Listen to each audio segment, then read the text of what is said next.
ಓಡ್ಸೋದಿಕ್ ನೀವ್ ಯಾವತ್ತೂ ಈ ಕಡೆಗ್ ಬರ್ಲೇಬಾರ್ದು.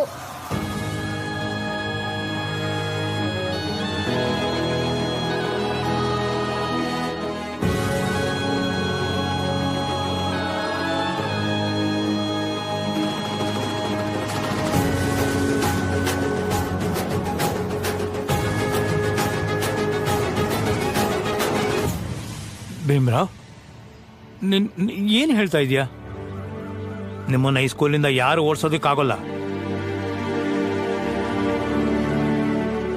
ಕಾನೂನು ಅನ್ನೋದು ಒಂದಿದೆ, ಸಮಾಜ ಅನ್ನೋದು ಒಂದಿದೆ. ನಮ್ಮ ಪೂರ್ವಾಚಾರಗಳನ್ನ ನೀವು ಬದಲಾಯಿಸ್ತೀರಾ?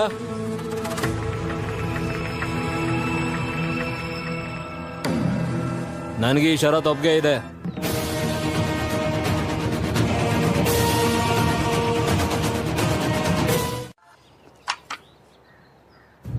ಹದಿನೆಂಟರ ಮಗ್ಗಿ ಹೇಳು. 18ರ ಮಗ್ಗಿನ? ಅವನಿಗಿನ್ನೂ ತರಗತಿಲಿ ನನ್ಗನ್ಸ್ದಾಗೆ 2ನೇದೋ 3ನೇದೋ ಮಗ್ಗಿ ಆಗಿರ್ಬೇಕು. 18 ಒಂದ್ಲ 18, 18 ಎರಡ್ಲ 36, 18 ಮೂರ್ಲ 54, 18 ನಾಲ್ಕಲ 72, 18 ಐದ್ಲ 90.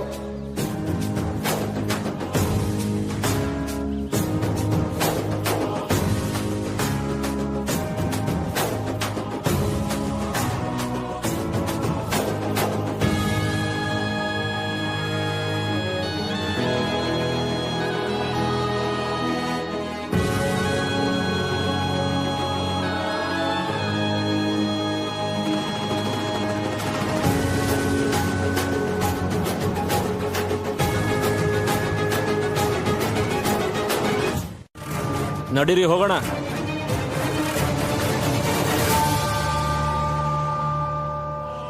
ಭೀಮ್ರಾವ್, ನೀನು ನಿನ್ನ ತರಗತಿಗೆ ಹೋಗು.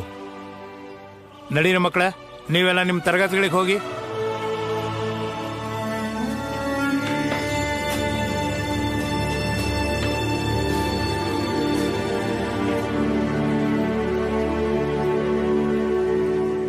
ನೋಡಿ, ನಿಮ್ಮ ಮಗ ಬಹಳ ಬುದ್ಧಿವಂತ. ಅವನ ಯೋಚನೆನೇ ವಿಭಿನ್ನವಾಗಿದೆ. ಅವನು ಓದನ್ ಮಾತ್ರ ಯಾವತ್ತೂ ನಿಲ್ಲಿಸಬೇಡಿ. ಅದು ಎಷ್ಟೇ ಕಷ್ಟ ಆದ್ರೂ ಸರಿ. ಖಂಡಿತ ಗುರುಗಳೇ, ನನ್ ಕನ್ಸು ಕೂಡ ಅದೇ ಆಗಿದೆ. ಭೀಮಾ ಎಲ್ಲಿವರೆಗೂ ಓದ್ತಾನೋ ಅಲ್ಲಿವರೆಗೂ ಓದಿಸ್ತೀನಿ. ಧನ್ಯವಾದ. ಒಳ್ಳೆಯದಾಗ್ಲಿ. ಮಕ್ಕಳೇ, ನಿನ್ನೆ ನಡೆದ ಘಟನೆ ಇವನ್ ಮೇಲೆ ಯಾವುದೇ ಪರಿಣಾಮ ಬೀರಿಲ್ಲ. ಭೀಮ್ರಾವ್ ಅದರಿಂದ ಇನ್ನಷ್ಟು ಗಟ್ಟಿಯಾಗಿದ್ದಾನೆ ಅನ್ನಿಸ್ತಿದೆ. ಯಾರು ಈ ಭೀಮ್ರಾವ್ ಮತ್ತವನಪ್ಪ ರಾಮ್ಜಿ? ಏನ್ ಮಾಡ್ತಾನವನು? ಸೇಠ್ಜಿ ಮೊದಲು ಬೇರೆ ಎಲ್ಲೋ ಇದ್ದ, ಇತ್ತೀಚೆಗೆ ಬಂದಿರೋದು ಇಲ್ಲಿಗೆ. ಬ್ರಿಟಿಷ್ ಸೈನ್ಯದಲ್ಲಿ ಸುಬೇದಾರ್ ಆಗಿದ್ದಂತೆ, ರಿಟೈರ್ ಆಗಿ ಇಲ್ಲಿ ಬಂದಿದ್ದಾನೆ. ಹೌದಾ? ಸುಬೇದಾರ ಮಗ ಅನ್ನೋ ಧಿಮಾಕು ಅವನ್ ಮಗನಲ್ಲೂ ಕಾಣಿಸ್ತಿದೆ. ಇಲ್ಲ ಅಂದ್ರೆ ಇಂಥ ಜನರಲ್ಲಿ ಇಷ್ಟೊಂದು ಧೈರ್ಯ ಎಲ್ಲಿಂದ ಬಂತು? ಚೋಟುದ್ದ ಇದ್ದಾನವನು, ನನಗೆ ಸವಾಲ್ ಹಾಕ್ತಾನೆ. ಇರ್ಲಿ, ಅವನ್ ಇಲ್ಲಿ ಬಂದಾಯ್ತಲ್ಲ, ನೋಡ್ಕೊಳ್ಳೋಣ. ಕಣ್ಣಿಟ್ಟಿರಿ ಅವನ ಮೇಲೆ. ಸರಿ ಸೆಟ್, ಸರಿ ಸೇಠ್ಜಿ.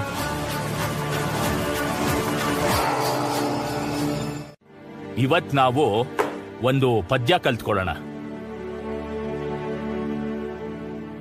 ಮಕ್ಕಳೇ, ನಿಮ್ಮಲ್ಲಿ ಯಾರ್ಯಾರಿಗೆ ಗೀತೆ, ಕವಿತೆ, ದೋಹೆಗಳು ಹಾಡಕ್ ಬರುತ್ತೋ ಅವ್ರ ಕೈ ಎತ್ತಿ.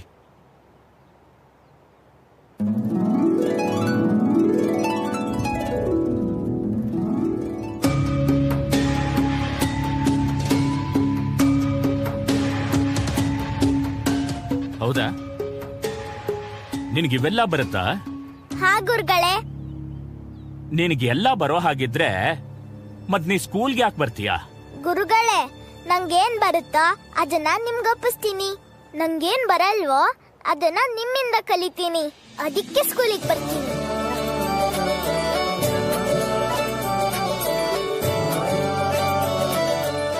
ಹಾ, ಸರಿ ಸರಿ. ನಿಂಗೆ ದೋಹೆ, ಕವಿತೆ ಏನೇನ್ ಬರುತ್ತೋ ಅದನ್ನೇ ಹಾಡು.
ಆಯ್ತು. ಬನ್ನಿ ನೀರ್ ಕುಡಿಯೋಣ. ಹಾ. ಅಯ್ಯೋ ಅಪ್ಯೂನ್ ಮತ್ತೆ ಅದೇ ಹೇಳ್ತಾರೆ, ಕೆಳಗ್ ಕುತ್ಕೋ ಕೈ ಚಾಚು ಅಂತ. ಇಲ್ಲ, ಇನ್ಮೇಲೆ ನೀವು ನೀರು ಕುಡಿಯೋಕೆ ಕೈ ಒಡ್ಡೋ ಅವಶ್ಯಕತೆ ಇಲ್ಲ. ಬದಲಾಗಿ ನೀರೇ ನಿಮ್ಮ ಬಾಯಿ ಹತ್ರ ಬರುತ್ತೆ. ಹೇಗೆಂದ್ರೆ ನೋಡಿ, ಇಲ್ಲಿ ಬಾಳ್ ಚಂದು ಲೋಟದಲ್ಲಿ ಹಾಕಿದ ನೀರು ಇಲ್ಲಿಂದ ಬರುತ್ತೆ. ಮತ್ತೆ ನೀವು ಇಲ್ಲಿ ಬಾಯಿ ಇಟ್ಕೊಂಡು ಸಲೀಸಾಗಿ ನೀರು ಕುಡಿಬಹುದು. ಸರಿನಾ? ತಗೊಳ್ಳಿ ಇದನ್ನ. ಧನ್ಯವಾದ ಗುರುಗಳೇ. ಸರಿ, ನಡಿ. ನಡೀರಿ. ಪೆನ್ಷನ್ ಬರ್ಲಿಲ್ಲ ಅಂದ್ರೆ ನಾವು ಬದುಕೋದಾದ್ರೂ ಹೇಗೆ? ನಾವು ನಮ್ ಕರ್ತವ್ಯ ಮಾಡ್ತಿದ್ದೇವೆ ಅಷ್ಟೇ. ದುಡ್ಡು ಬಂದಾಗ ಬಂದ್ ತಗೊಳ್ಳಿ. ಆದ್ರೆ ನಂಗೆ ದುಡ್ಡು ಬರ್ಲಿಲ್ಲ ಅಂದ್ರೆ ಯಾರ್ ಜವಾಬ್ದಾರಿ ತಗೋತಾರೆ? ನಾನೇನು ಸರ್ಕಾರಿ ಅಧಿಕಾರಿ ಅಲ್ಲ, ಸೇವಕ ಅಷ್ಟೇ. ನಮ್ ಕೈಲಿ ಏನ್ ಮಾಡಕ್ಕಾಗತ್ತೆ? ಅಷ್ಟೊಂದು ದುಡ್ಡಿನ ಅವಶ್ಯಕತೆ ಇದ್ರೆ ಬೇರೆ ಕೆಲಸ ಹುಡ್ಕೊಳ್ಳಿ. ಎಲ್ಲಿ ಅಂತ ಕೆಲಸ ಹುಡುಕ್ಲಿ? ನೀವೇ ಹೇಳಿ, ಎಲ್ಲಿ ಕೆಲಸ ಹುಡುಕ್ಲಿ? ಎಲ್ಲಿ ಹೋದ್ರೂ ಒಂದೇ ಪ್ರಶ್ನೆ, ನಿಂದ್ ಯಾವ ಜಾತಿ ಅಂತ. ಜಾತಿ ಹೇಳಿದ ಕೂಡಲೇ ಹೊರಗೆ ಕಳಿಸ್ತಾರೆ. ಇಷ್ಟು ವರ್ಷ ಕಂಪ್ನಿಲಿ ಸೇವೆ ಮಾಡಿದ್ದೀನಿ. ನಿಮಗ್ ನನ್ ಕಷ್ಟ ಅರ್ಥ ಆಗ್ತಿದ್ಯಲ್ವಾ? ಇಲ್ಲ ಏನಾದ್ರೂ ಕೆಲಸ ಕೊಡಿ. ಇದೇ ಆಫೀಸಲ್ಲಿ ಏನಾದ್ರೂ ಕೆಲಸ ಮಾಡ್ಲಾ? ಮಾಡಕ್ ಬಿಡ್ತೀರಾ? ಹೇಳಿ, ಮಾಡಕ್ ಬಿಡ್ತೀರಾ? ರಾಮ್ಜಿ, ಇಲ್ಲ ನೀವು ಅದೇ ಕೇಳ್ತೀರಾ, ನಿನ್ ಜಾತಿ ಯಾವ್ದು ಅಂತ? ಇವ್ರನ್ನ ಕರ್ಕೊಂಡು ಹೋಗಿ ಇಲ್ಲಿಂದ. ಬನ್ನಿ ಹೋಗಿ. ಬನ್ನಿ ರಾಮ್ಜಿ.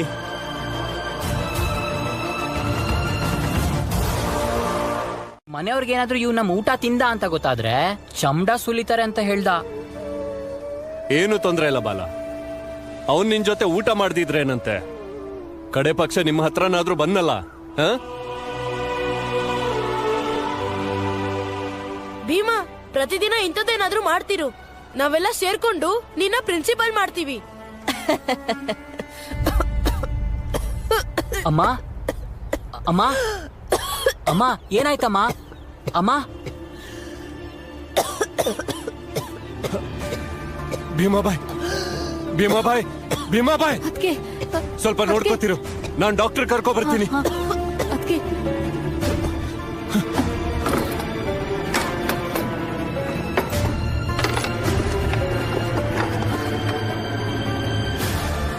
ದುಡ್ಡು ಬೇರೆ ಇಲ್ವಲ್ಲ, ಏನ್ ಮಾಡ್ಲಿ?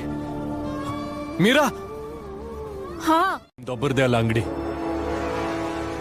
ದುಡ್ಡು ಕೊಡೋರ ಹತ್ರ ಗಿರ್ವಿ ಇಡ್ತೀನಿ. ನಾನೊಬ್ನೇನೆ ಇಡೀ ಊರಲ್ಲಿ ಗಿರ್ವಿ ಇಟ್ಕೊಂಡು ದುಡ್ಡನ್ನ ಕೊಡೋನು.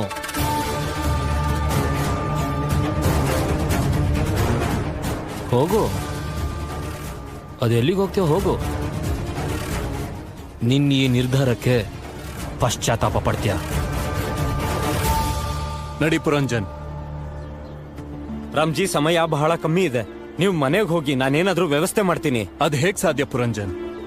ಡಾಕ್ಟರ್ ಇಲ್ದೆ ಮನೆಗೆ ಹೋಗೋದಾದ್ರೂ ಹೇಗೆ? ಅದ್ಕೆಗೆ ನಿಮ್ ಅವಶ್ಯಕತೆ ಈಗ ಜಾಸ್ತಿನೇ ಇರುತ್ತೆ. ನಾನ್ ಬೇರೆ ಕಡೆ ಎಲ್ಲಾದ್ರೂ ಹುಡುಕ್ತೀನಿ. ಪುರಂಜನ್, ನನ್ನ ಹೆಂಡತಿಗೆ ತುಂಬಾ ಹುಷಾರಿಲ್ಲ, ಡಾಕ್ಟರ್ ಬೇಕೇ ಬೇಕು. ಅದಕ್ಕೆ ಹೇಳ್ತಿರೋದು, ನೀವು ಮನೆಗೆ ಹೋಗಿ.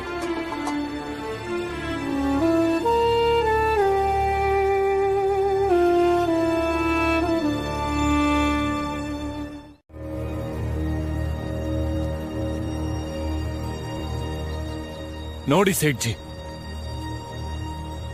ನನ್ನ ಹೆಂಡತಿ ಬದುಕ್ತಾಳೋ ಇಲ್ಲ ಸಾಯ್ತಾಳೋ ಗೊತ್ತಿಲ್ಲ. ನಾನಂತೂ ನನ್ನ ಮಗನ ಸ್ಕೂಲಿಂದ ಬಿಡಿಸಲ್ಲ.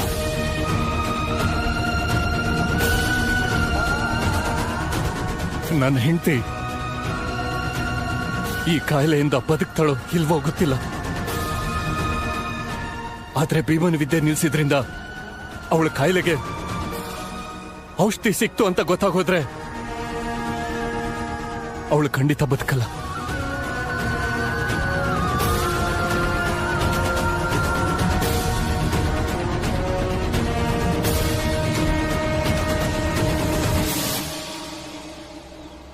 ರಾಮ್ಜಿ, ಹಣದ ವ್ಯವಸ್ಥೆ ಆಗಿದೆ, ನಡೀರಿ ಹೋಗೋಣ. ಅದೇಗೆ? ಅದನ್ನೆಲ್ಲ ಆಮೇಲೆ ಹೇಳ್ತೀನಿ, ಮೊದಲು ಪಂಡಿತರ ಹತ್ರ ಹೋಗೋಣ. ಬನ್ನಿ, ನಡಿ.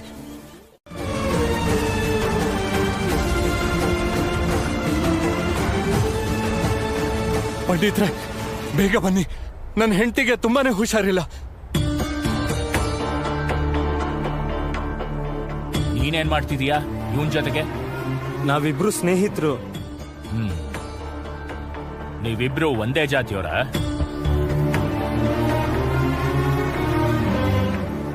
ಹೌದು. ಹಾಗಾದ್ರೆ ಪೂರ್ತಿ ದುಡ್ಡು ಕೊಡು, ಆಮೇಲೆ ನಿಮ್ ಜೊತೆಗೆ ಬರ್ತೀನಿ ನಾನು. ಪೂರ್ತಿ ದುಡ್ಡು ತಂದಿದ್ದೀನಿ, ತಗೊಳ್ಳಿ. ಇಡು ಅಲ್ಲಿ. ಪಂಡಿತ್ರೆ, ಪೂರ್ತಿ ಹಣ ಸಿಕ್ಕಿದೆಯಲ್ಲ, ಬೇಗ ಬನ್ನಿ. ಅಷ್ಟೊಂದು ಅವಸರನಾ? ಇಲ್ಲ ಇಲ್ಲ, ಬನ್ನಿ ಹೋಗೋಣ.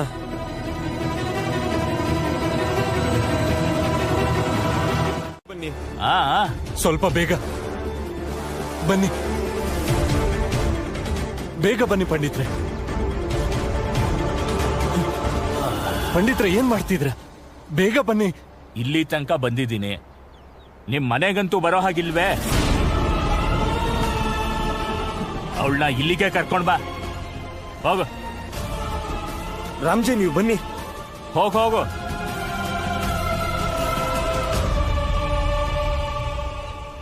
ಅಯ್ಯೋ ಪಂಡಿತ್ರೆ, ಇವ್ರಿಗೋಸ್ಕರ ಇಲ್ಲಿವರೆಗೂ ನೀವ್ಯಾಕೆ ಬರಕ್ ಹೋದ್ರಿ? ಕಾಲ್ ನೋವು ಬರಲ್ವೇನೋ ನಿಮ್ಗೆ? ಅಯ್ಯೋ ದೇವ್ರೆ, ಕಾಲ್ ನೋಡ್ಲೋ ಕಾಸ್ ನೋಡ್ಲೋ, ಬದುಕೋದಕ್ಕೆ ದುಡ್ಡು ಬೇಕಲ್ವಾ? ಮನೇಲೆ ಕೂತಿದ್ರೆ ದುಡ್ಡು ಸಿಗತ್ತಾ? ಸರಿ ಹೇಳಿದ್ರಿ.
ನಮ್ಮಮ್ಮಂಗೆ ಸತ್ತೇನು ಹೋಗಿಲ್ಲ,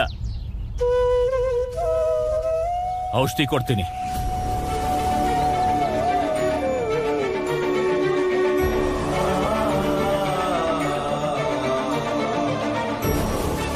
ಪಂಡಿತ್ರೆ, ಸ್ವಲ್ಪ ಬೇಗ ಕೊಡಿ. ವಾಪಸ್ ಹೋಗ್ಲಾ? ಬೇಡ.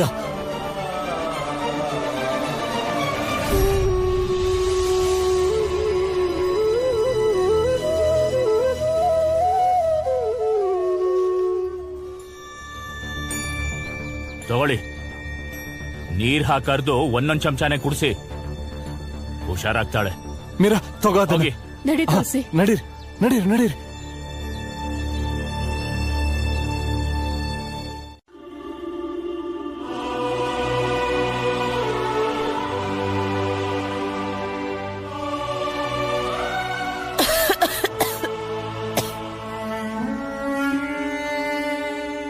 ತುಂಬಾ ದೊಡ್ಡ ಉಪಕಾರ ಆಯ್ತು. ಇವತ್ ನೀನು ಇಲ್ಲ ಅಂದಿದ್ರೆ ನಾನು ಮನೆಯೊಳ ಕತೆ. ಯಾಕಾಗ ಹೇಳ್ತಿದ್ದೀರಾ? ನಾನ್ ನಿಮ್ ಸ್ನೇಹಿತ, ನಿಮ್ ಕಷ್ಟದಲ್ಲಿ ನಾನು ಇದ್ದೇ ಇರ್ತೀನಿ. ಕೃತಜ್ಞತೆ ಎಲ್ಲ ಹೇಳ್ಬೇಕಾ ನಂಗೆ? ನಿಮ್ ಸಂಸಾರ ಖುಷಿಯಾಗಿದ್ರೆ ಅಷ್ಟೇ ಸಾಕು.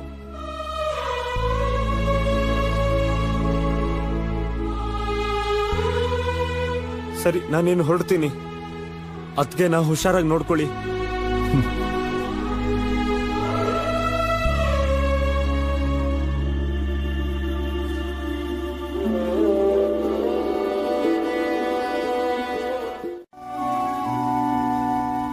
ಭೀಮ ಚೆನ್ನಾಗಿ ಓದಿ ದೊಡ್ಡ ಮನುಷ್ಯ ಆದ್ರೆ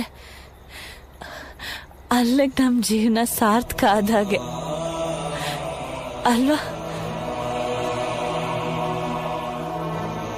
ಯಾವತ್ತಿದ್ರು ಈ ಕಾಯಿಲೆ ಅಥವಾ ನಮ್ ಜಾತಿಯ ಧೋರಣೆಗಳು ಒಂದಲ್ಲ ಒಂದಿನ ನನ್ ಜೀವ ತಗೊಳುತ್ತೆ.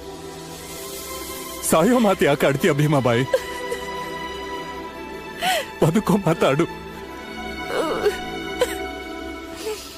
ಭೀಮ್ರಾವ್ನ ಅಪ್ಪ ಅಮ್ಮಂಗೆ ಯಾವತ್ತೂ ಸಾವಿಲ್ಲ ಸುಬೇದಾರ್ ಸಾಹೇಬ್ರೆ.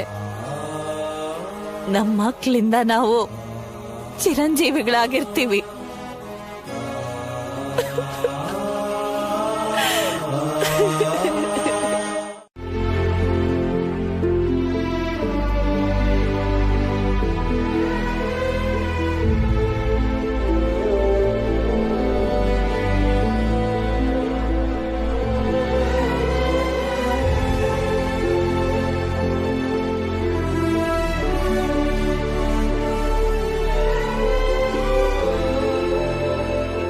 ನೀನೆಲ್ಲ ಹೋಗ್ತಾ ಇದೀಯಾ? ಗುರುಗಳೇ, ನಾನೂ ಓದಿಲ್ಲ. ನಾನೇನು ಕೇಳಲೇ ಇಲ್ವಲ್ಲ. ನೀನೆಲ್ಲೂ ಹೋಗುವಾಗಿಲ್ಲ, ಕೂತ್ಕೋ. ಭೀಮ ಮಾತ್ರ ಹೋಗ್ತಾನೆ. ಹೋಗು ಭೀಮ, ಹೊರಗಡೆ ಹೋಗು.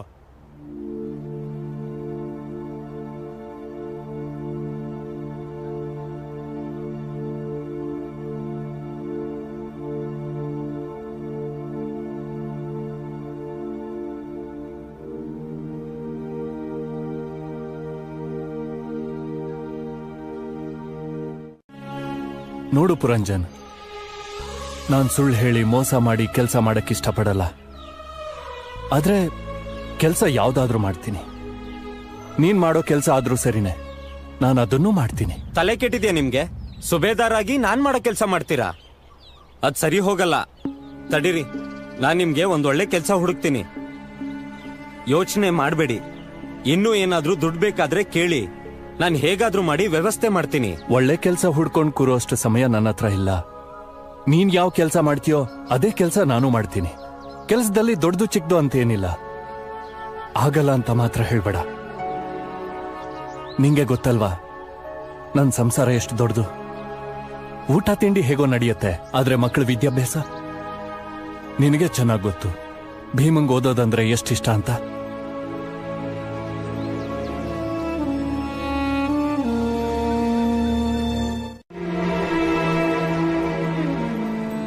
ಅವನಂತೂ ಹೋದ. ಈಗ ನೀವು ಹೋಗಿ ಮನೇಲಿ ಸ್ನಾನ ಮಾಡ್ಕೊಂಡು ಬನ್ನಿ. ಎಂಥ ಮಾತು ಅಂತ ಆಡ್ತಾ ಇದ್ದೀರಾ ಶಿಕ್ಷಕರೇ? ನೀವು ಈ ವಿದ್ಯಾಮಂದಿರದ ಶಿಕ್ಷಕರು, ಯೋಚನೆ ಮಾಡಿ ಮಾತಾಡಿ. ಇದ್ರ ಬಗ್ಗೆ ಆಮೇಲೆ ಯೋಚನೆ ಮಾಡ್ತೀನಿ. ನೀವು ಮೊದಲು ಹೋಗಿ ಸ್ನಾನ ಮಾಡ್ಕೊಂಡು ಬನ್ನಿ. ನೀವು ಆ ಮಗುನ್ ಮುಟ್ಟಿದ್ರಲ್ಲ, ನೋಡಿ ಕಣ್ ತುಂಬಿಸ್ಕೊಂಡ್ವಿ.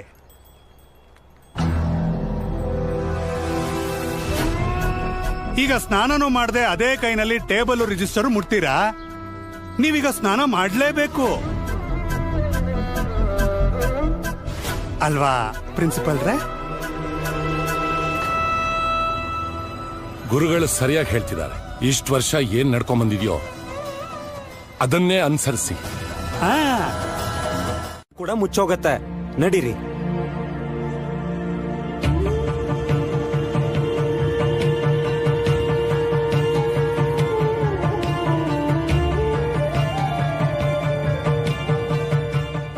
ಏನೋ ಇವರಿಬ್ಬರನ್ನ ಕೆಲ್ಸಕ್ಕೆ ಕರ್ಕೊಂಡ್ ಬಂದಿದ್ದೀನಿ. ಅದಕ್ಕೆ ನಮ್ ಜಾತಿಯವರೇ, ಗೊತ್ತಿರೋರು. ಸರಿ, ಹೆಸರೇಳಿ. ನನ್ನ ಹೆಸರು ಪುರಂಜನ್, ಮತ್ತೆ ಇವರು ರಾಮ್ಜಿ. ಹೋಗಿ ಬೇಗ ಕೆಲಸ ಶುರು ಮಾಡಿ.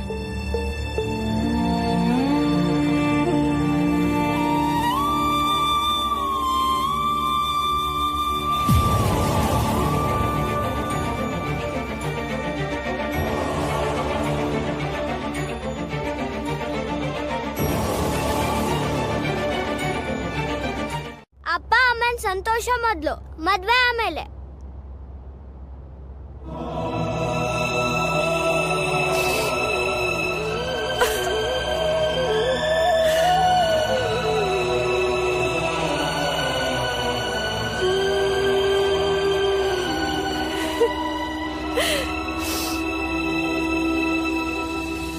ಈ ಮನೆ ಮಕ್ಳು ಹೀಗಿರುವಾಗ ಇವ್ರ ಮುಂದೆ ಒಡವೆ ಎಲ್ಲ ಏನೂ ಇಲ್ಲ.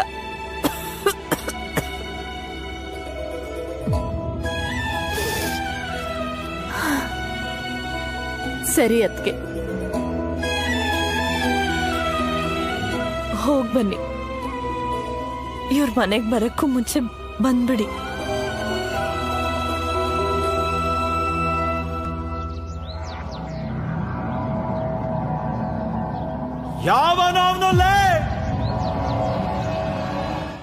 ನಮ್ಮನ್ನ ದಯವಿಟ್ಟು ಕ್ಷಮಿಸಿ, ನಮ್ಮಿಂದ ತಪ್ಪಾಗೋಯ್ತು. ಬೇಕಾದ್ರೆ ಇದನ್ನ ನೀವೇ ಇಟ್ಕೊಳ್ಳಿ. ನೀವು ಮುಟ್ಟಿರೋ ಹಣ್ಣನ್ನ ನಾವು ಮಾರೋದಕ್ಕೂ ಆಗಲ್ಲ, ತಿನ್ನೋದಕ್ಕೂ ಆಗಲ್ಲ. ತೆಗಿರಿ, ದುಡ್ಡು ತೆಗಿರಿ. ನಮ್ಮ ಹತ್ರ ದುಡ್ಡಿಲ್ಲ. ಮತ್ತೆ ಇದು ಕಾಡ್ಕಾಯಿ, ಇದನ್ನ ಕುರಿಗಳು ದಿನ ತಿಂತಾನೆ ಇರ್ತವೆ. ಇದು ಕಾಡ್ಕಾಯಿ ಅಲ್ಲ, ನೀವು ಕಾಡ್ ಮನುಷ್ಯರು. ಮತ್ತೆ ಆ ಕುರಿಗಳು ಅಂದ್ರಲ್ಲ, ಅವು ಮೇಲ್ಜಾತಿಯವ್ರಿಗೆ ಸೇರಿದ್ದು, ನಿಮ್ ಜಾತಿಯವ್ರದ್ದಲ್ಲ. ನೀವು ಆ ಸುಬೇದಾರ್ ಮಕ್ಕಳಲ್ವಾ? ಈ ಕಾಡ್ಕಾಯಿಗಳ ದುಡ್ಡನ್ನ ನಾನು ನಿಮ್ಮ ಅಪ್ಪನ ಹತ್ರ ವಸೂಲಿ ಮಾಡ್ತೀನಿ. ಅಯ್ಯೋ, ಇಲ್ಲಿ ಕೇಳಿ, ಈ ಕಾಡ್ಕಾಯಿ ದುಡ್ಡುಗೋಸ್ಕರ ನೀವು ನಮ್ಮ ಮನೆಯವ್ರಿಗೂ ಬರ್ತೀರಾ? ಇದನ್ನ ಕುರಿಗಳೇ ತಿಂದುವು ಅಂತ ಅನ್ಕೊಳ್ಳಿ. ಮುಚ್ಚಬಾಯ್, ನಡೀರಿ. ನಿನ್ನಿಂದಾನೇ ಸಿಗಾಕೊಂಡಿದ್ದು. ನಡೀರಿ, ಬೇಗ ನಡೀರಿ. ಆ ಮಾಲಿ ಹೇಳದ್ನಲ್ಲ, ಅದು ಕಾಡ್ಕಾಯಿ ಅಲ್ಲ ಅಂತ. ಅಲ್ಲ ಅಷ್ಟೇ. ಮೊದಲನೇ ಸಲ ತಪ್ಪು ಮಾಡ್ತಿದ್ದೀರಾ. ಇದೇ ತಪ್ಪು ಇನ್ನೊಂದ್ಸರಿ ಆದ್ರೆ ಅದಕ್ಕೆ ಕ್ಷಮೆ ಇರಲ್ಲ. ಅರ್ಥ ಆಯ್ತಾ?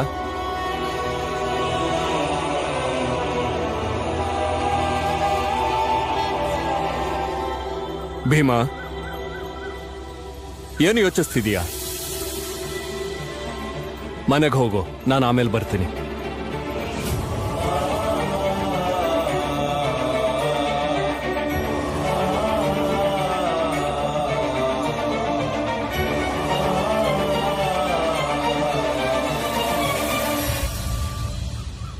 ಇದೇ ನಿಮ್ಮ ಮಗನಲ್ಲಿರೋ ತೊಂದರೆ ಅಂತ ಅನ್ಸುತ್ತೆ. ಅವನು ತುಂಬಾನೇ ಯೋಚನೆ ಮಾಡ್ತಾನೆ. ನೀನ್ ಯಾಕೆ ನನಗ್ ಬಾವಿಗೆ ಬೀಳಕ್ ಹೇಳ್ತ್ಯಾ? ನೀವಿಬ್ರು ಸುಮ್ನಿರಿ, ಜಗಳ ಆಡ್ಬೇಡಿ. ಬಾಲಣ್ಣ, ನೀನಿಗ್ ಬಾ. ಈಗ ಆನಂದಣ್ಣ ಕೈ ಕಾಲು ತೊಳ್ಕೊಳ್ಳಿ. ನೋಡಿ ಆನಂದಣ್ಣ.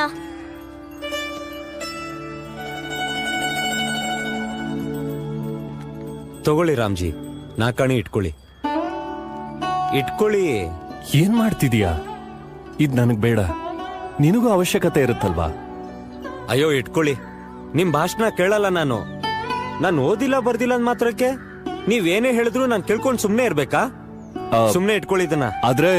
ಆದ್ರೆ ಗಿದ್ರೆ ಏನೂ ಇಲ್ಲ, ಇಟ್ಕೊಳ್ಳಿ ಇದನ್ನ. ಇಲ್ಲಾಂದ್ರೆ ಇವತ್ಗೆ ನಮ್ ಸ್ನೇಹ ಕೊನೆ ಆಗ್ಲಿ. ಅಯ್ಯೋ, ಹಾಗೆಲ್ಲ ಹೇಳ್ಬೇಡ. ಇಡೀ ಊರೇ ಎದುರಾದ್ರೂ ನೀನು ಒಬ್ಬನ ಸಹಾಯದಿಂದ ನಾನು ಹೋರಾಟ ಮಾಡ್ತಾ ಇದ್ದೀನಿ. ಸೈನಿಕರಪ್ಪ ನೀವು, ನಿಮ್ಗೆ ಯಾರ ಸಹಾಯನೂ ಬೇಕಿಲ್ಲ. ನಿಮ್ ಜೊತೆಗಿರೋದೇ ಒಂದ್ ಸಂತೋಷ, ಅದಕ್ಕೆ ನಿಮ್ ಜೊತೆ ಇದ್ದೀನಿ. ನಿಮ್ಮಿಂದ ನನ್ಗೂ ಜ್ಞಾನ ಹೆಚ್ಚತ್ತೆ. ಏನ್ ಆಶ್ಚರ್ಯ, ಇವತ್ ನನ್ನ ಎಲ್ಲಾ ಮಕ್ಕಳು ಒಟ್ಟಿಗೆ ಕುತ್ಕೊಂಡು ಓದ್ತಿದ್ದಾರೆ. ಹೌದು ಅಪ್ಪ. ಚೆನ್ನಾಗೋದಿ.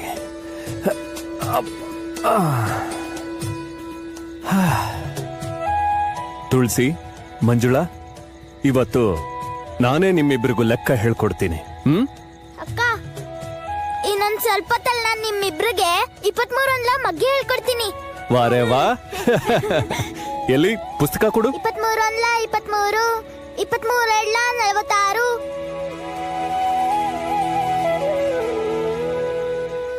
ಅಪ್ಪ, ನಂದಾಯ್ತು.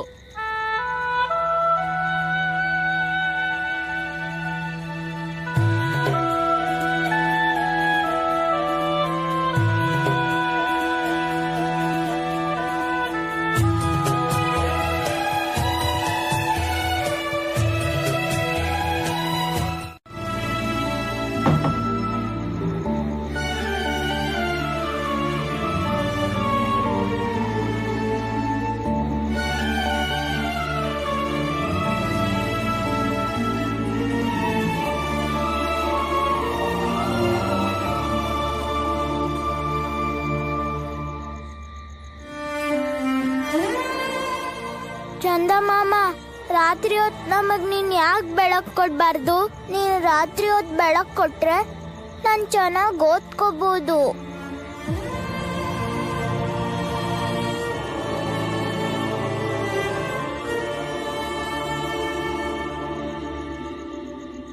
ಚಂದ ಮಾಮ ಸರಿ ಇಲ್ಲ ಬಿಡು.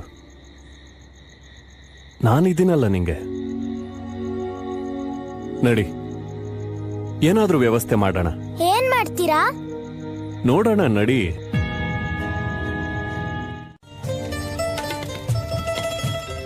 ಇಪ್ಪತ್ಮೂರು ಒಂದ್ಲ 23, 23 46, 23 3 69, 23 4 92, 23 5 115. ಸರಿ ಸರಿ ಓದ್ಕೊಳ್ಳಿ. ನಾನಿಲ್ಲಿ ದೀಪ ಹಚ್ಚಿರೋದು ಕತ್ಲೆ ಹೋಗ್ಲಿ ಅಂತ, ನೀನು ಓದ್ಲಿ ಅಂತಲ್ಲ. ಹೋಗಿಲ್ಲಿಂದ.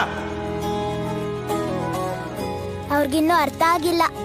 ಮನುಷ್ಯನ ಅಂಧಕಾರ ಹೊಗ್ಸೋದಿಕ್ಕೆ ಜ್ಞಾನ ಬೇಕು, ದೀಪ ಅಲ್ಲ. ಭೀಮಾ, ಯಾರಿಗೆ ಹೇಳ್ತಿದ್ಯಾ? ಆನಂದಂಗ ಕೇಳಿಸ್ಕೋ. ಅಲ್ಲ, ಆ ಮನೆಯವ್ರಿಗೆ ಹೇಳ್ತಿರೋದು. ಅವ್ರ ಮನೆ ದೀಪದ ಬೆಳಕಲ್ಲಿ ನಂಗೆ ಓದಕ್ ಬಿಡ್ಲಿಲ್ವಲ್ಲ, ಅದಕ್ಕೆ ಹೇಳಿದ್ದು.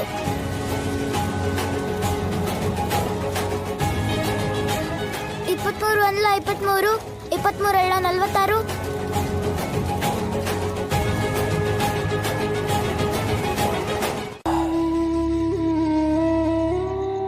ನಾನು ಏನೇ ಕೆಲಸ ಮಾಡಕ್ ಹೊರಟ್ರು ನನ್ನ ತಲೆಯಲ್ಲಿ ಇದೇ ಯೋಚನೆ ಇರುತ್ತೆ.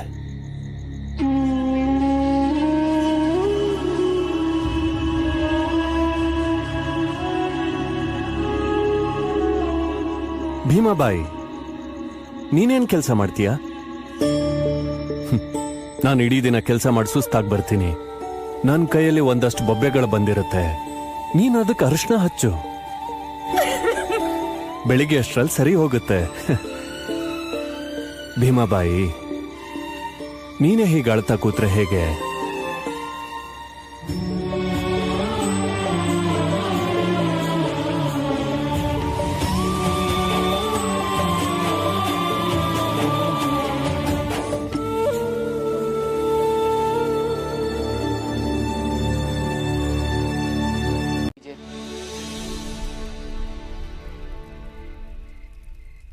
मान जाइए अनाई।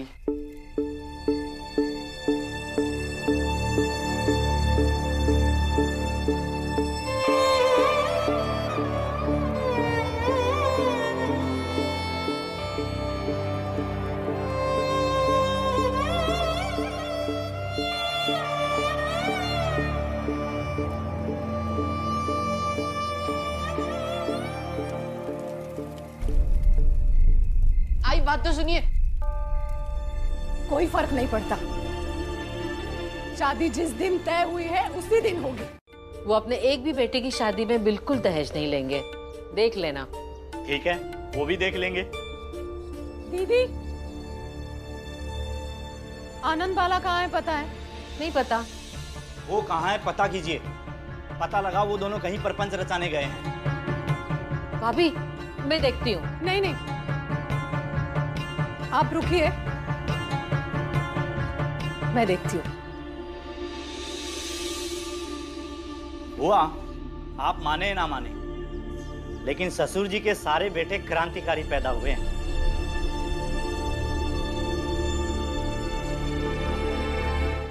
कोई है?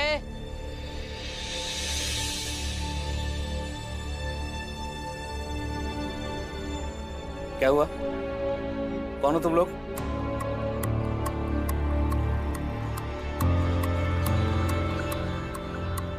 जी हम रामजी सकपाल के बेटे हैं, आपसे कुछ कहने के लिए आए हैं। हाँ तो बोलो, क्या कहना है? जी वो आई और जीजा जी के अलावा कोई भी घर में ये शादी नहीं चाहता है, पापा भी नहीं। पहले से इतना परेशान हूँ, अपनी आई की तकलीफ समझ क्यों नहीं पा रहा है तू भीमा? मत कर ऐसे। और ऊपर से अपने भाइयों को भड़का के रखा है। जानती हूँ मैं कहाँ गए होंगे। उनको क्या लगता है आई अपनी बच्चों की सारी बदतमीजियां बर्दाश्त कर लेगी, और ऊपर से बाबा नहीं है यहाँ पे, तो कोई रोकने टोकने वाला है नहीं, कुछ भी कर सकते हैं। नहीं, ऐसा नहीं होगा। मिलो तो तुम दोनों, फिर दिखाती हूँ।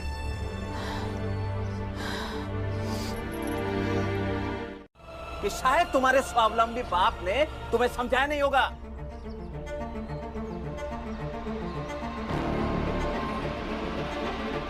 इसलिए मुंह उठा के चले हैं शादी की बात करने। अब घर जाओ और शादी की तैयारियां करो। जाओ।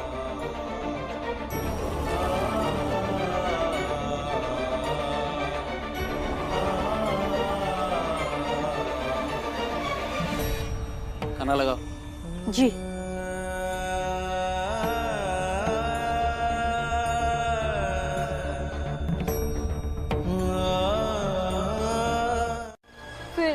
फिर सब मिलके बहनों की शादी कर लेंगे। आई हम पर भरोसा रखिए ना। हो गया?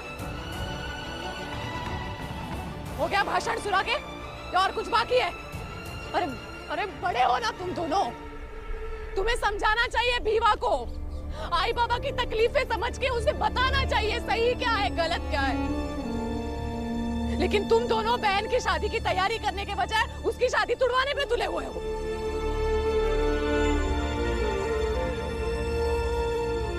भीवा को तो मैं देख लूंगी। आने दो उसे। खरीदारी जी हो गई सारी खरीदारी। कुछ भूले तो नहीं ना बाबा? रखो इधर। फिर तुम्हें हल्दी भी तो लगानी है ना? हाँ वो बाद में लगा लेना। बेटा जरा वो शादी वाला चूड़ा पहन के आ जा, देखे तो कैसे लगते हो। जी बाबा। बेटा ये सामान अंदर रख इधर इस तरफ।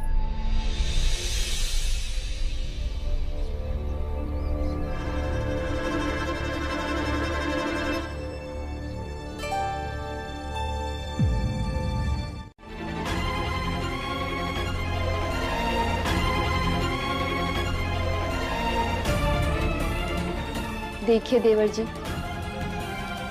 किसी की मर्जी से शादी हो या किसी की नाराजगी में, इससे किसी को कोई फर्क नहीं पड़ेगा। लेकिन ये सब कुछ आपको पता होना चाहिए, इसीलिए मैंने आपसे सब ये बात बताई। अरे पहन के आओगे भी कि बारात जाने तक अंदर बंद ही रहोगे? भाभी मंजुला क्या चाहती है ये बात वो दोनों ने नहीं बताई। कौन पूछता उनसे, लेकिन मुझे तो लगता है कि तुम अपने हिसाब से तैयार हो लेना, बारात ठीक 1 बजे निकल जाएगी। हाँ बाबा अगर आप जाके मना नहीं कर सकते तो मैं मना कर रहा हूँ शादी के लिए।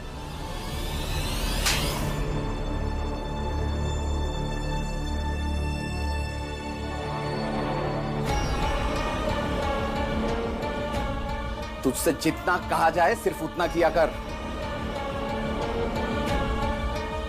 तूने उस घर में जाने का सोचा कैसे? वहां तू सिर्फ शादी करने जाएगा, समझ गया?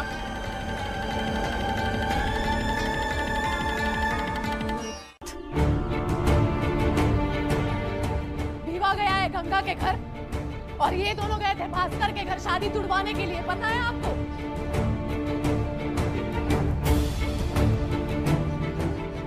इन लोगों को पता है ना कि आई बाबा इनसे बहुत प्रेम करते हैं, हर बात मानते हैं इनकी, इसलिए ये सब हो रहा है।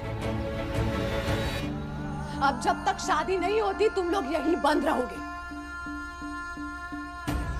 पता है दुनिया के सबसे बदकिस्मत भाई हो तुम, जो अपनी बहन के शादी की एक भी रस्म में शामिल नहीं हो पाओगे।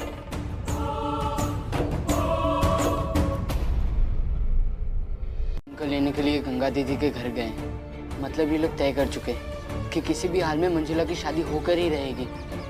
लेकिन भीम को लाने की क्या जरूरत है? अगर दुल्हन का सगा भाई शादी में ना हो तो लोग तरह तरह की बातें करते हैं। हम तीनों को बारात से पहले तक यहाँ पर बंद करके रखेंगे ताकि हम कोई हरकत ना कर पाए, और बारात के वक्त बाहर निकालेंगे ताकि लोगों को दिख जाए कि तीनों भाई शादी में शामिल हुए थे। फिर तो शादी रोकने के लिए कुछ सोचना पड़ेगा बाला भैया। ये कैद खाने में रहकर क्या सोच सकते हैं आनंद?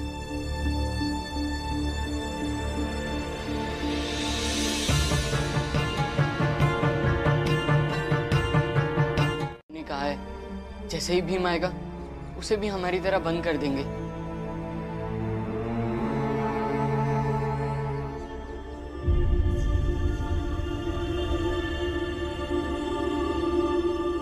भारत तक हम कोई तोड़ नहीं लगा सकते। तू सही कह रहा है आनंद, हम कुछ नहीं कर पाएंगे, हम हार गए।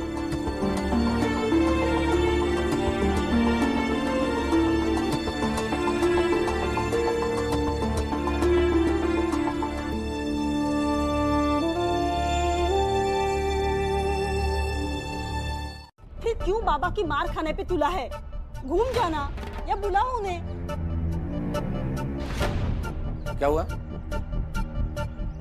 देवर जी मुड़ जाइए ना, मेरी बात तो मान लीजिए।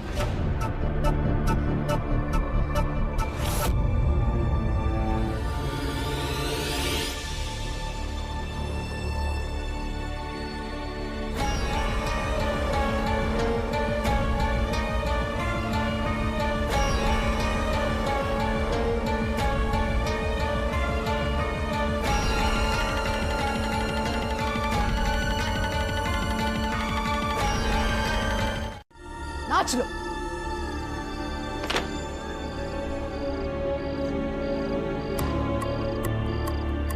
अजीब नमूने हैं इस घर में।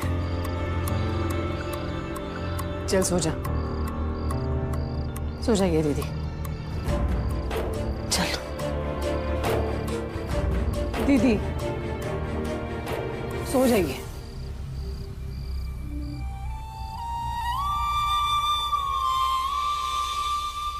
ये तरकीब तो उल्टी पड़ गई आनंद।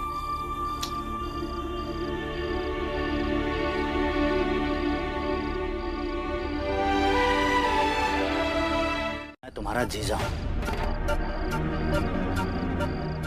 अभी तक तुम दोनों इस घर में बंद थे ना, अब देखना रस्सी से तुम दोनों के हाथ पांव बंधवाकर कैसे बाहर फेंकवाता हूं। चल।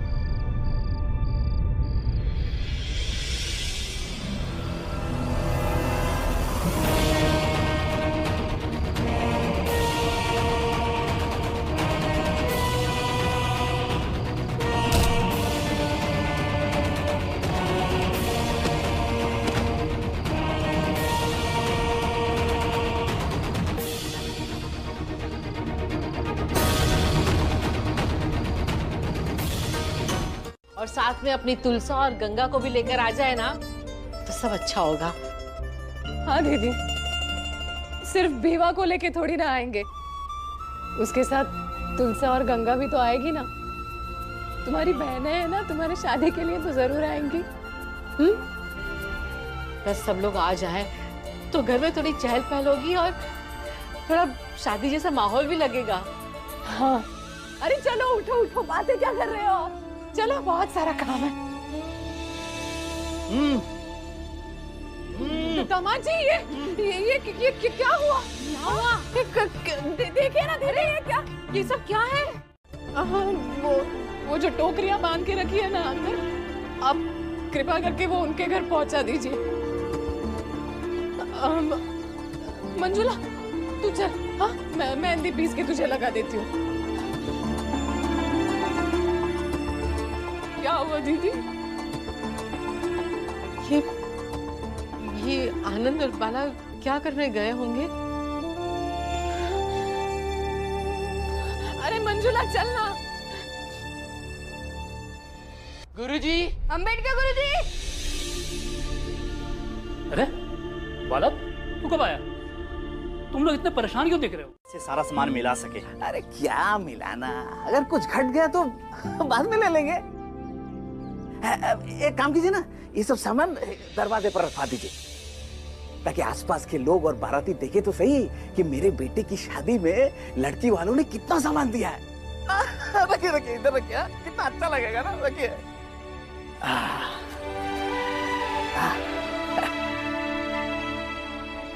ठीक है जी, चलता हूँ, बहुत काम है। ठीक है, मिलते हैं।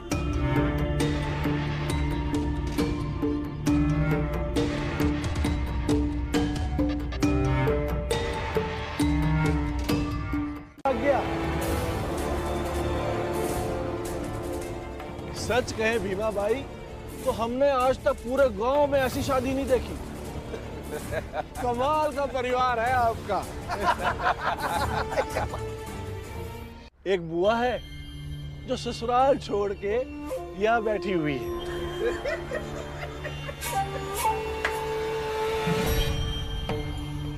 जिन बेटियों की शादी हो गई उन्हें तुमने बुलाया ही नहीं। अरे बुलाए नहीं या वो आना ही नहीं चाहती। और बेटे हैं जो विरोध में भाग जाते हैं। कमी खल रही है ना, वो मेरे लोग बारात आने तक यहाँ आ जाएंगे। अब चिंता मत कीजिए।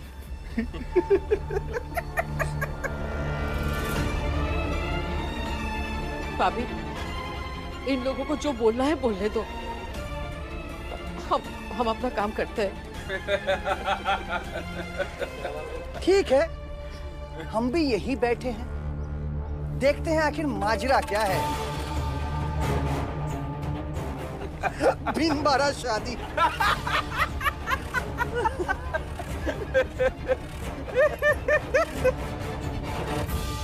पड़ी हो और वो आपकी तरह अफसोस ना करे। हमने रात भर सोचा कि मंजुला की शादी कैसे रुकवाएं। फिर हम भागकर हमारे छोटे भाई भीम के पास गए, उसे पूरी कहानी बताई। और जैसे उसने सुना कि आप पढ़ी लिखी है और अंग्रेजी भी बोलती है, तो उसने हमें तरकीब सुझवाई। और उसने कहा कि अगर उस घर में हमारी बहन की कोई अवस्था समझ सकता है तो वो आप हैं। देखिए, अब आप ही हमारी मदद कर सकती हैं। हमारी मदद कर दीजिए।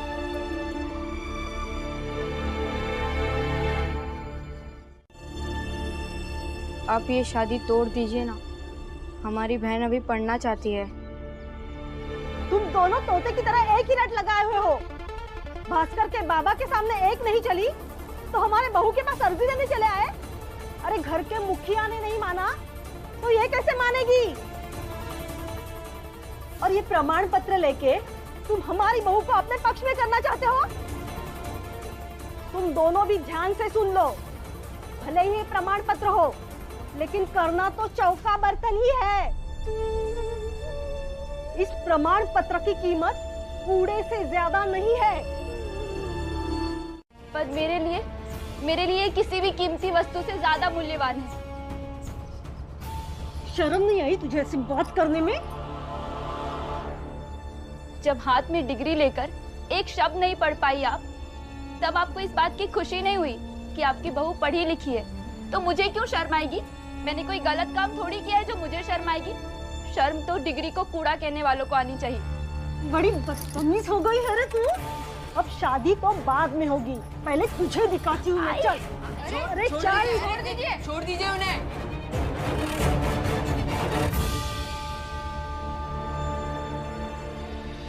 दामाद जी, भीमा कहाँ है?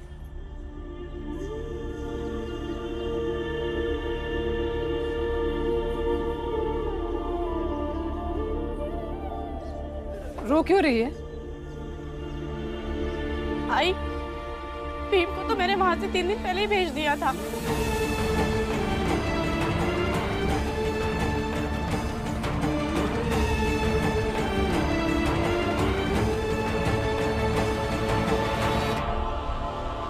चल, चल, बहुत बड़बड़ के बात करिए, बहुत ज्ञान बांट रही है।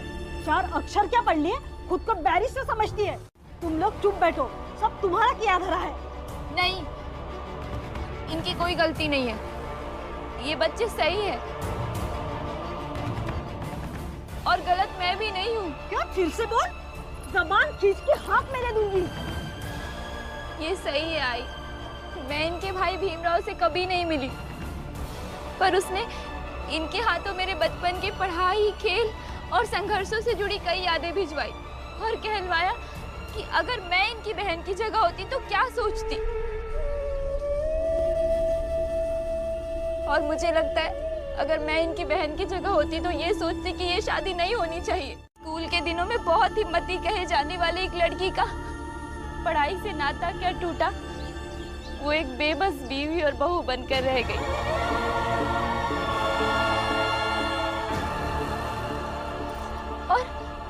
मुझे तो बता रहे थे कि इनकी बहन मुझसे भी बहुत ज्यादा हिम्मती है। उसने लड़कों के साथ गांव में बाधा प्रतियोगिता जीती है और मैं जानती हूँ कि आज अगर एक बार उसकी पढ़ाई छूट गई तो उसकी उम्मीदें भी धीरे धीरे दम तोड़ देगी।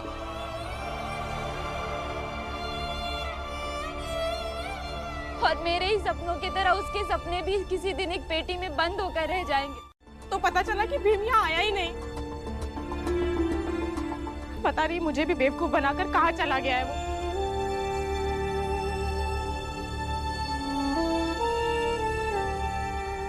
तेरे बाबा कहाँ है? बाबा को भी जब पता चला वो भी उसे ढूंढने चले गए। उन्होंने ही मुझे यहाँ भेजा है। जाकर आई से कहना कि शादी में किसी भी चीज की कमी नहीं होनी चाहिए।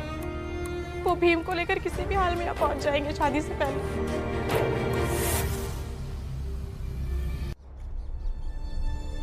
शादी तो होगी और बारात भी समय पर निकलेगी। वो चाहता है कि शादी के वक्त घर पे कोई न रहे ताकि शादी रुक जाए। नहीं नहीं, आई बाबा ने साफ साफ कहा है कि किसी भी हाल में शादी नहीं रुकनी चाहिए।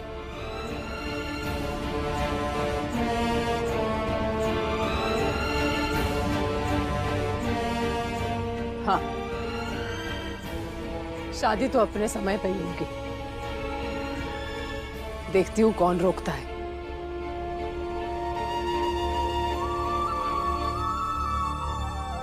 तू अंदर जा।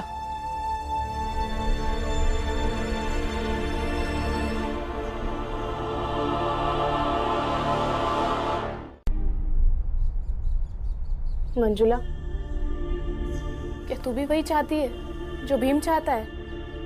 मेरी ये भीम के चाहने से क्या होगा गंगा दीदी, लेकिन भीम समझता ही नहीं है। हाँ, तभी तो पूरे घर को परेशान करके रखा है उसने। और अब तुलसा को क्यों नहीं लेके आए? कैसे लेकर आती? पूरे रास्ते तो भीम को ढूंढते हुए आ रही हूँ। कहाँ कहाँ लेकर जाती है उसको।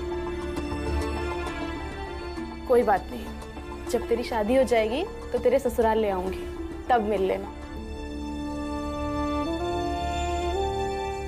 बुआ। हाँ बेटा। आनंद भी और बाला भी का कुछ पता चला? बहुत सही किया आपने जो आप इन दोनों को पकड़कर यहाँ लेके आ गए। अब आप चाहिए बारात लेके आइए, हम संभालते हैं इन दोनों को। चलो तुम दोनों अंदर। आज हम तुम्हें बताते हैं, शादी तुड़वानी है ना तुम्हें? अब देखो कैसे शादी होती है।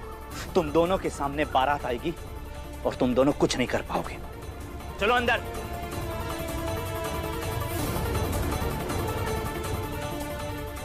आप बारात लेके आइए।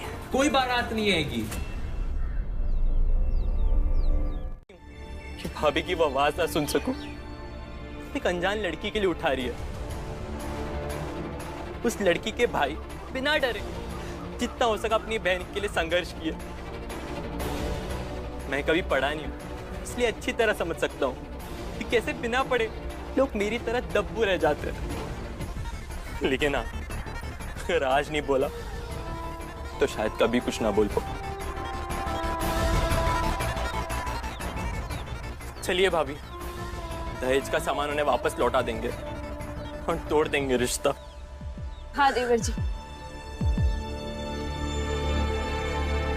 कि पढ़ी लिखी है, या ये कहना कि आपकी बेटी बचपन में पढ़ने में बहुत अच्छी थी।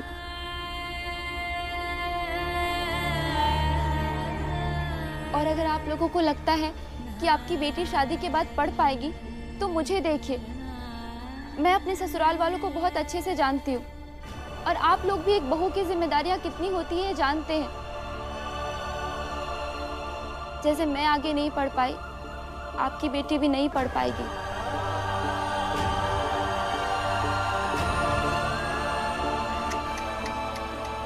लो, हो गया सत्यानाश। जिस लड़की की बारात कीजिए ना इनसे। मेरी मंजुला, उससे कौन शादी करेगा अगर ये बारात, और पढ़ा के भी क्या करेंगे? हम आप बात कीजिए ना, जानते हैं नहीं? आपके लड़कों को जो सत्यानाश करना था ना, वो कर चुके हैं ये। अब इन्हें क्या समझाएं?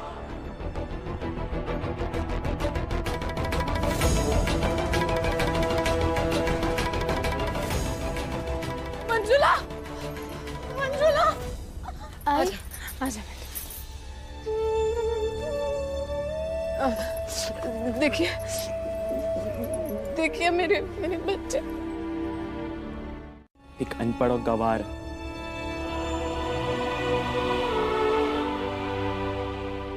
चिंता मत कीजिए, मैं अपने वादे से मुकरूंगा नहीं। मैं आपकी बेटी से शादी करूंगा, चाहे मेरा परिवार तैयार हो या ना हो। मेरी बारात आपके दरवाजे पे ही आएगी।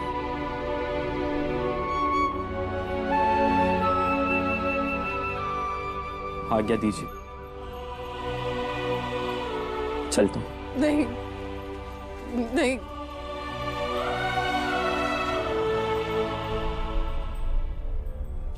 आएगा।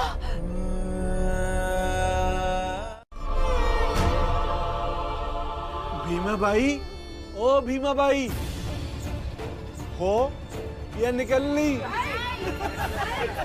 सेठ जी, जिसकी बेटी दुल्हन के कपड़े पहनकर बैठी की बैठी रह जाए, उसकी माँ को सदमा तो लगेगा ना। और सदमे में अगर मर भी जाए, कोई बड़ी बात थोड़ी ना है। एकदम सही कहा भाई। अरे वो लड़का खाली जोश जोश में बोल गया। जो लड़का मुंह पे मना करके गया हो, वो क्या खाक शादी करेगा? कैसी बात कर रहे हैं आप? आई की हालत तो देखिए। ऐसी हालत में छोड़ के हम कहाँ जाएंगे उनको? अरे ऐसी हालत इनकी बनाई किसने? इनके बेटों ने ना, तो संभालने दो उन्हीं को। ये सब छोड़ो तुम, हमारा घर है, हमें उसे भी संभालना है। चलो यहाँ से। ये भी मेरा घर है। आइए वो मेरी, मैं नहीं छोड़ सकती उनको। देखो गंगा, अगर तुम नहीं जाओगी ना तो मैं तुम्हें छोड़ के चला जाऊंगा। ठीक है, जाइए आप। वैसे भी मैं अकेली आई थी ना, अकेली वापस आ जाऊंगी।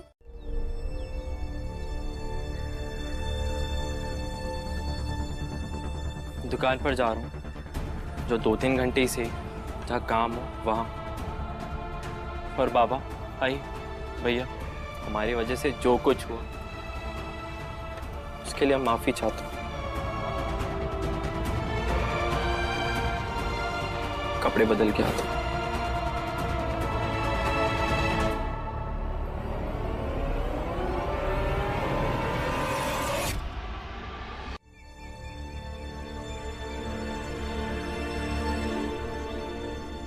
तुम्हारी शादी तय की है मैंने।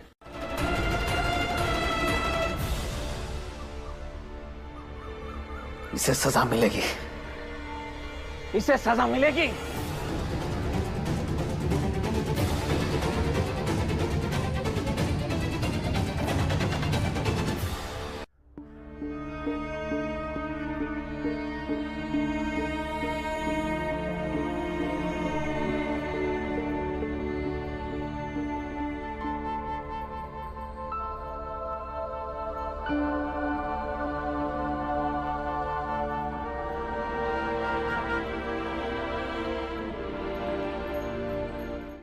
तूने हाँ? साड़ी कहाँ है? साड़ी कहाँ है इसकी? अरे अरे बारात आने वाली है, शादी है ना तुम्हारी। जा जा जा, इसे तैयार कर। अरे आप भी क्या बैठी है? मेरी तो तबीयत बिगड़ती रहती है दीदी, आपको ख्याल रखना चाहिए था ना। तुझे पता है ना। जा, अरे जा ना, क्या हलाई कर रही है? तैयार कर दो ना इसे। बारात आ जाएगी अभी कभी भी। क्या कर रहे हो आप लोग? शांत शांत। क्या हुआ? सब संभालो अपने आप को।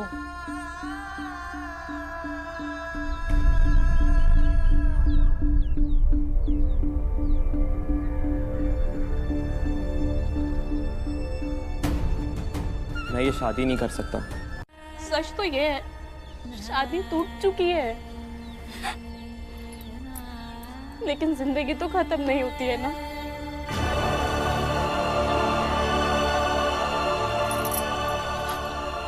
सच तो ये है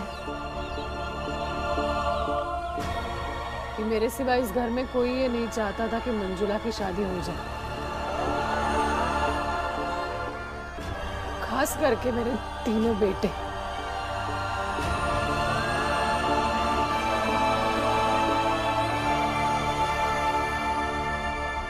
चलो। अरे चलो घर से बाहर चलो। बाजा बजाओ, खुशियाँ मनाओ, नाचो सब लोग, जाओ। आई ऐसी बात नहीं है। आई हमें भीम ने कहा था कि अगर ये शादी टूट जाए तो आप दुखी होंगी, तब हम दोनों भाई मिलकर आपका ख्याल रखें।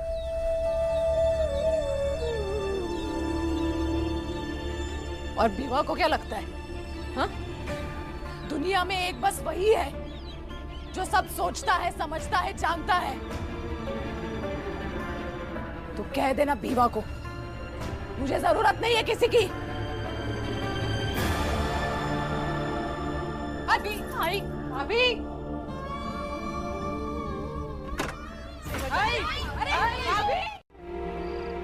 चलो सब लोग के लिए खाना बना देते हैं। आज खाना यहीं पर बनाना पड़ेगा।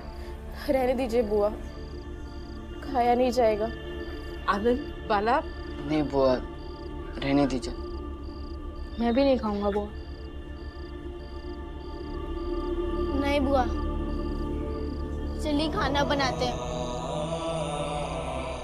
मैं आई को खिला दूंगी और इधर आप भी खा लेना।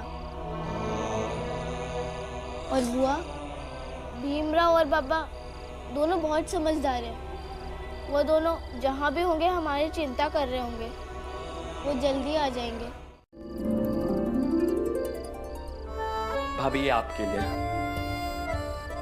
मैंने अपनी शादी के लिए कुछ पैसे बचाए थे, तो सोचा उन पैसों से अपनी पढ़ाई शुरू करूंगा और उस देवता के लिए कुछ लूंगा जिसने मेरी मदद की। मैं कब से देवता हो गई देवर जी? भाभी आप ही मेरी देवता हो और जीवन भर आपको ही प्रणाम करूंगा मैं। बहुत प्यारी साड़ी है देवर जी। आप पे खूब अच्छी लगी। मैं जाता हूँ। ठीक।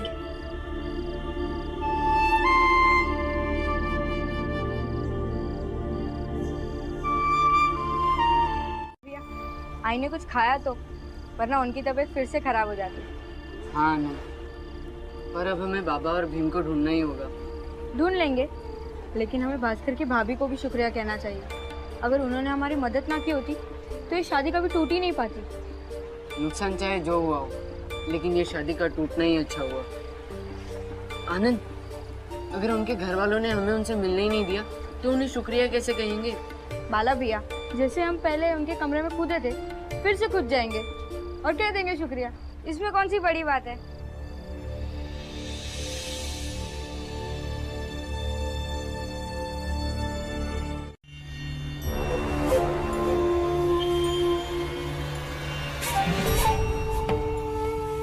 साड़ी तो बड़ी अच्छी है।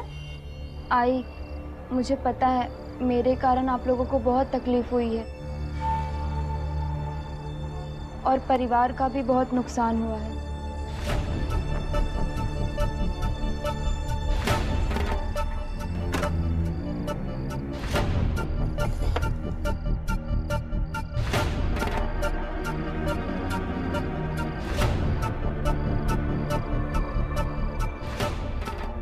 इस नुकसान की भरपाई तू करेगी।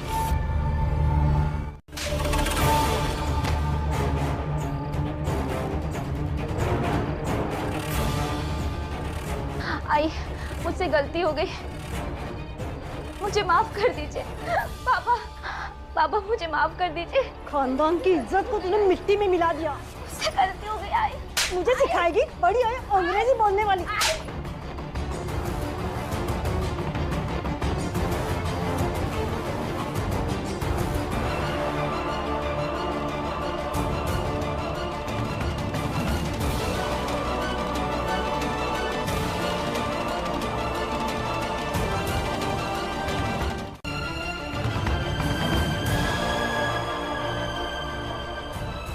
मर चुकी है।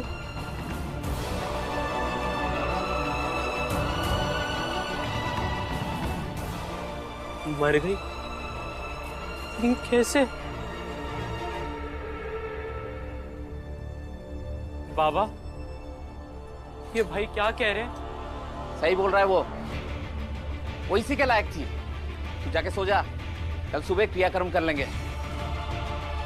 चलो।